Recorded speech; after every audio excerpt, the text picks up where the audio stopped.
Late August 1944. The sun rose over Manchuria in a haze of silver dust, the kind of light that made wreckage gleam like treasure. In the fields outside Yawata, a crowd of Japanese officers stood around what looked less like an airplane and more like a fragment of another civilization.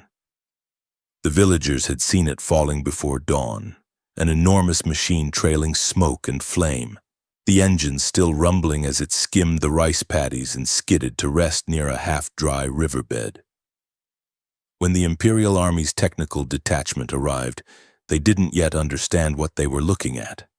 The tail number was mostly burned away.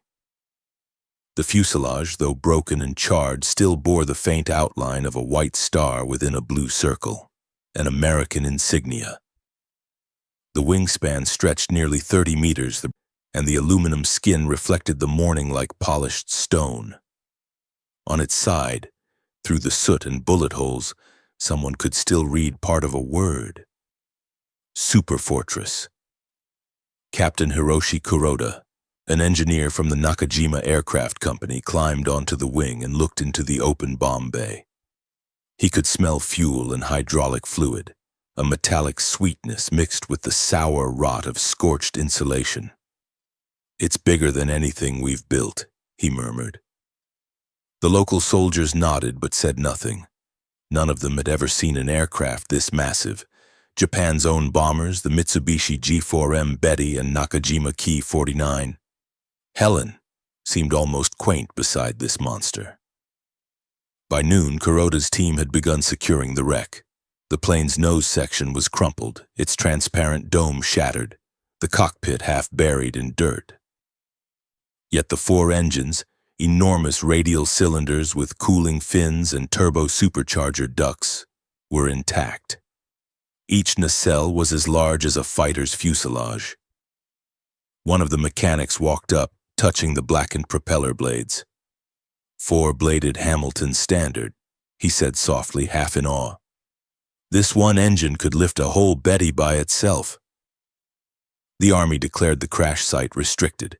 Within days, the entire airframe was disassembled, packed onto rail cars, and shipped under heavy guard to a secure hangar in Harbin. There, the official designation was stamped onto the manifest: Captured B-29, Evaluation Unit 7317. For Japan's aviation industry, it was as though a window had opened into the enemy's future. When Kuroda arrived at the hangar, he saw the pieces spread out across the concrete floor under floodlights. The smell of oil hung thick in the air. Panels of burnished aluminum were stacked like mirrors, each marked with English stencils. Fuel line, pressure return, caution, turbocharger exhaust. The Americans had built this machine with a confidence that bordered on arrogance. Every wire harness was color-coded, every bolt, every hinge, every hydraulic fitting looked standardized, replaceable, designed for speed of production. Japan's aircraft, by contrast, were still built by craftsmen, one plane at a time, each slightly different. The contrast stung Kuroda's pride. He had studied in Nagoya, built engines for the Ki-84 Hayate, and believed Japan's engineers were among the world's finest.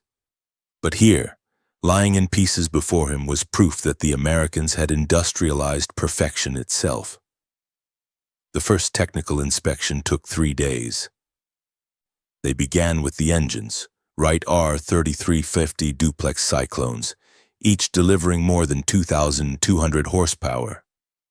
The Japanese equivalent, the Nakajima Hei-45, managed barely 1/800 on a good day.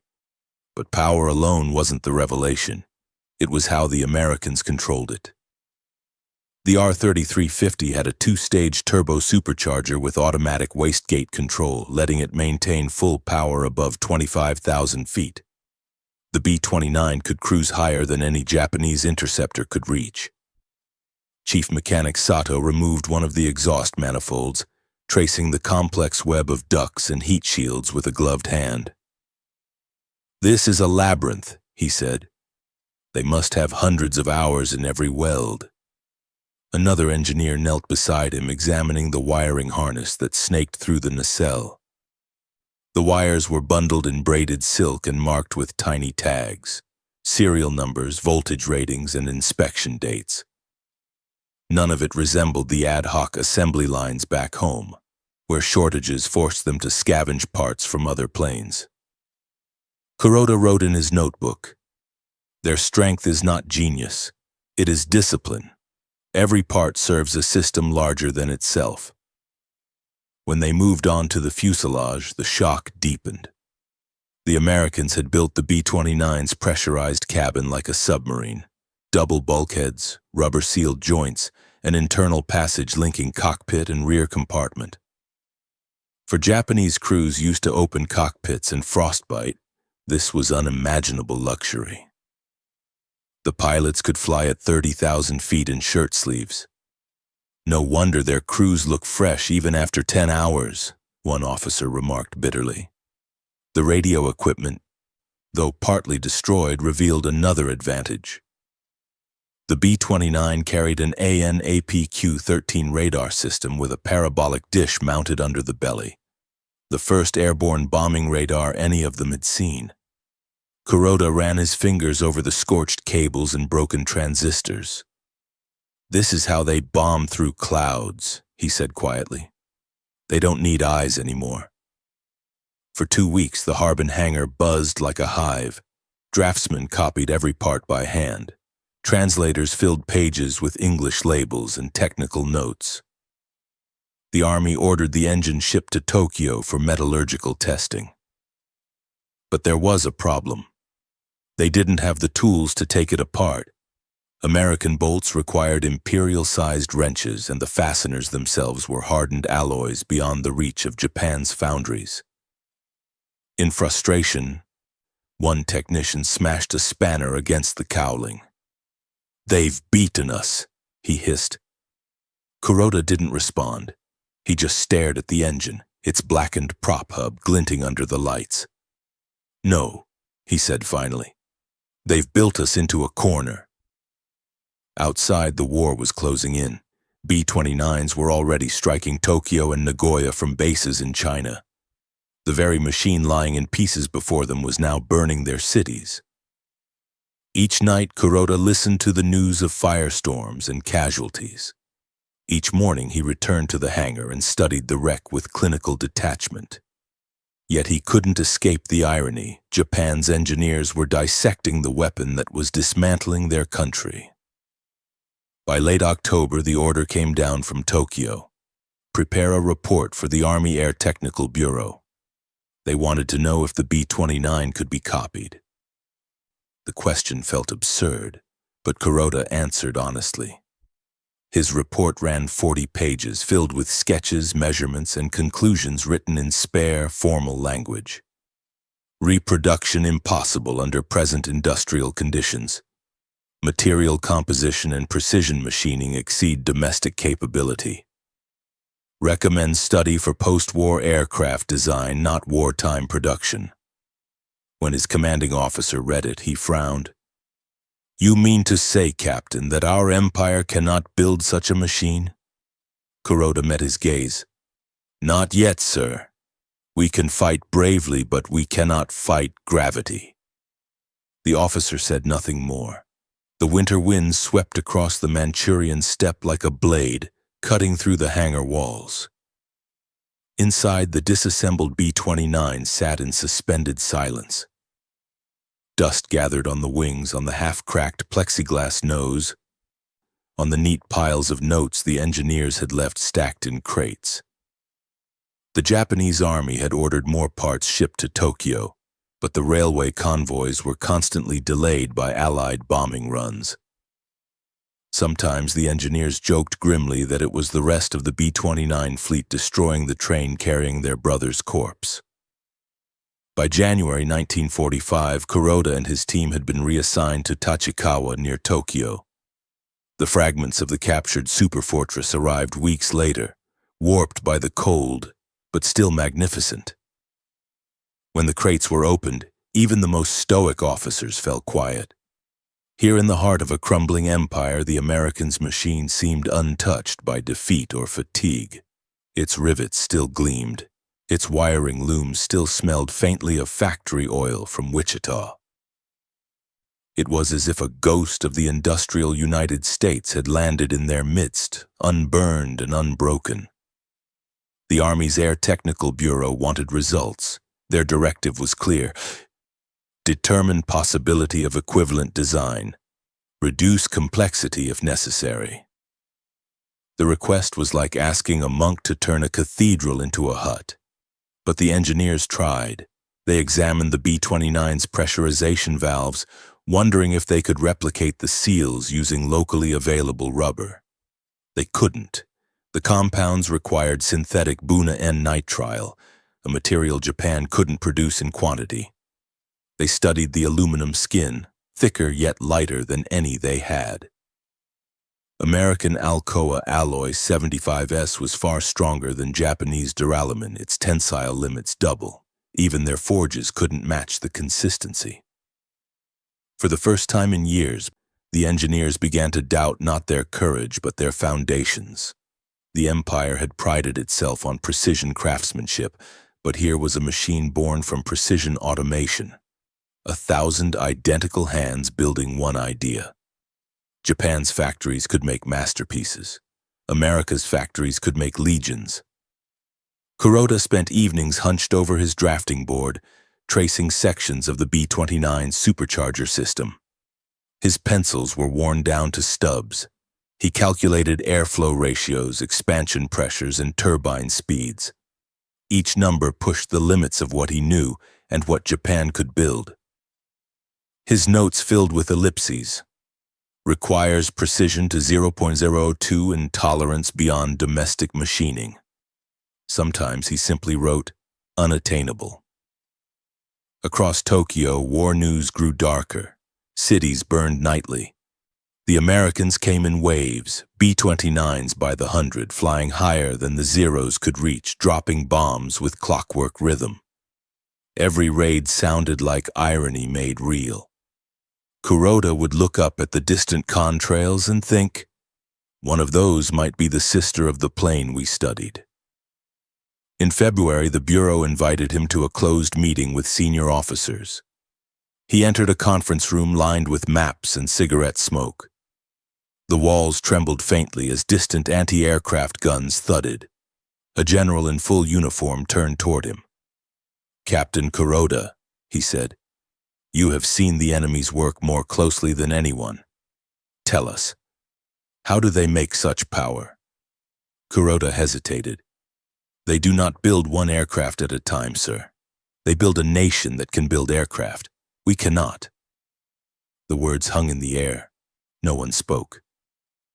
Then the general dismissed him with a quiet nod, more weary than angry. After the meeting, Kuroda returned to his desk and found a telegram waiting. His hometown of Nagoya had been bombed the previous night. The Nakajima factory where he once worked, leveled. The irony struck him like a physical blow. The machine that had shown him perfection was now unmaking his own world, one factory at a time. March brought the great Tokyo firebombing. The night sky turned orange and the air tasted of ash. From the roof of the Tachikawa hangar, the engineers watched in silence. Dozens of dots glowed above the horizon, B-29s, their formation so steady it looked choreographed. Each drop of incendiaries painted the city below in new stripes of flame. The roar of their engines was like a storm rolling across metal. Sato, the mechanic who had once marveled at the turbochargers, clenched his fists. "It's this very machine," he shouted. "We study it by day and die beneath it by night." No one answered. They all knew he was right. A week later, the Bureau ordered the disassembled B-29 covered with tarps and moved to an underground storage facility near Matsumoto. It would be safer from air raids there, they said. In truth, it was an act of surrender.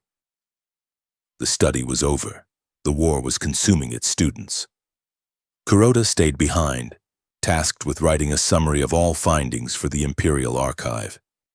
He titled the document simply, "Observation Report on Enemy Heavy Bomber Type B-29."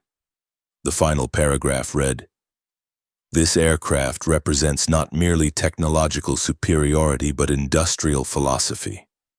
Its power comes from unity of design, production, and purpose.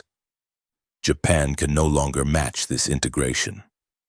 Future generations must learn that courage cannot substitute for capacity."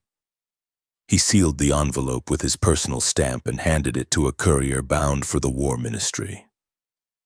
That night he couldn't sleep. The air outside smelled of burnt lacquer and cold rain.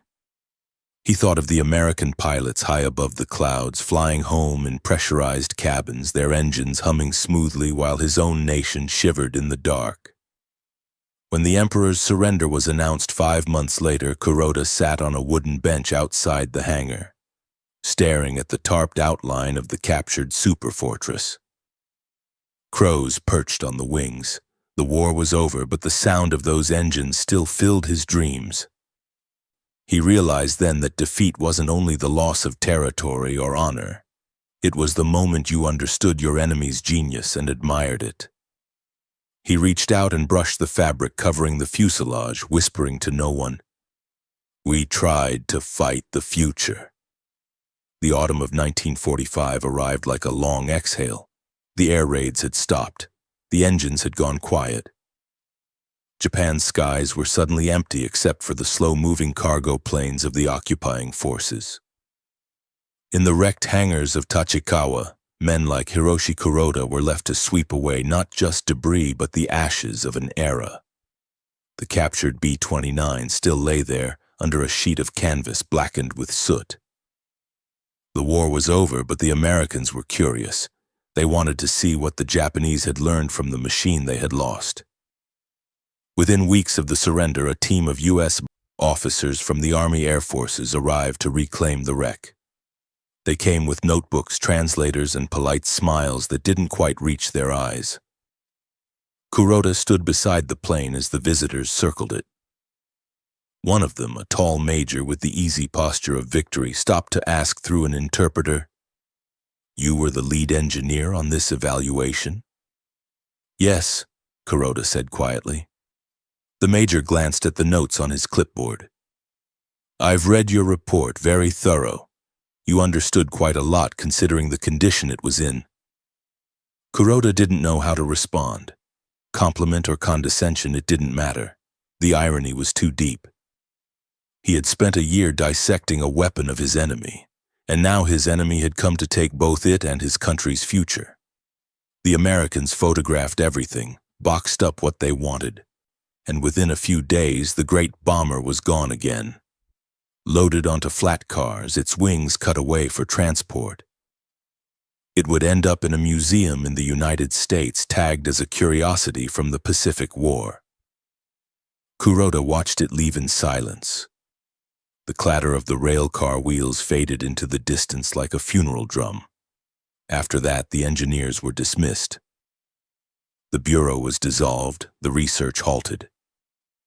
Japan had no factories left to build aircraft, no fuel, no tools, no empire. Kuroda returned to Nagoya and found his home flattened, his family evacuated to the countryside.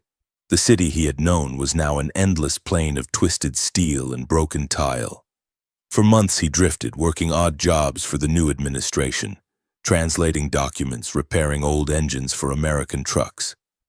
The humiliation was constant, but the work kept him alive. He never spoke of the B-29. To most people, it was just the machine that had burned their cities. To him, it was also the machine that had shown him what human industry could become when it forgot its limits. In 1947, he was offered a position at the new Mitsubishi Heavy Industries Research Division, now repurposed for civilian production under Allied supervision. Japan was rebuilding one bolt at a time. He accepted. The first assignment on his desk was an engine for a small agricultural aircraft, nothing like the war machines he had known.